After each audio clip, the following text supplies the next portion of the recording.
Yeah, I just want to say this to people out there that own property. You know, Siegel Suites is charging for 2 bedrooms now, 17, 1800. You know, these developers, these capitalists that come in and build these big towering things, they have no uh, conscience of the poor. They only after the money.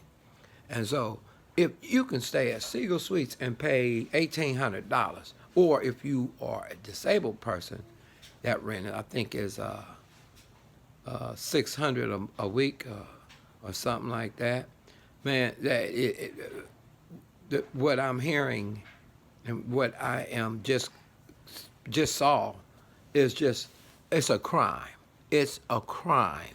Church, if you own property and your rents are keeping up with the standard rents, and you don't have any provisions for the poor, this is what God means about come out from among them and separate yourself from that. If you want to be sanctified, you got to do it with God working in your heart concerning your properties.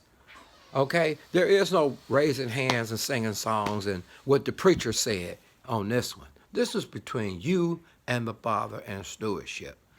It is almost impossible that if you made a mistake on your credit, you lost your job or whatever, we are not set up for restoring anything.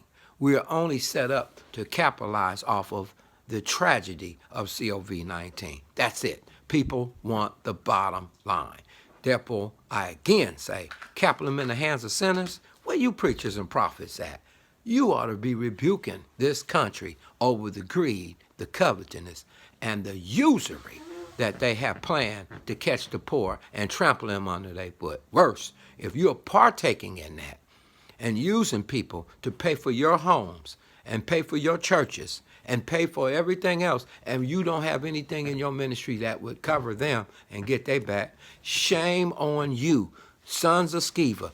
Those devils gonna run right over your neighborhood because you don't have any authority, because you are doing exactly what the world does, even though you don't smoke weed, you don't club, you don't screw nobody, you don't commit adultery. You do that very well, but you pass over mercy and judgment when it comes down to our properties. Shame on you, because that's what's hindering the church from gathering in the harvest. Greed and covetousness. Project Restoration, Jeremiah 23 in hoods. What will it take? What's it going to take, y'all? God bless.